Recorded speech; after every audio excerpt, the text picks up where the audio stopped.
Hello বন্ধুরা, সকলকে জানাই প্রাণ ঢালা শারদীয় শুভেচ্ছা। শ্বশুর বাবার সহযোগিতায় শিখে নিলাম কাটা নিমকি তৈরির রেসিপি। ভিডিওতে লাইটের সমস্যা হওয়ায় আমি দুঃখিত। কাটা নিমকি তৈরি করতে খুব বেশি উপকরণ প্রয়োজন হয় না। প্রয়োজন হয় আটা, কালো জিরা, লবণ, সয়াবিন তেল আর জল। আপনারাও বাড়িতে কাটা নিমকি তৈরির চেষ্টা করতে পারেন।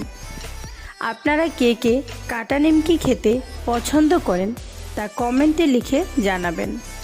ভালো থাকবেন, সুস্থ থাকবেন। আবারও জানাই শারদীয় শুভেচ্ছা।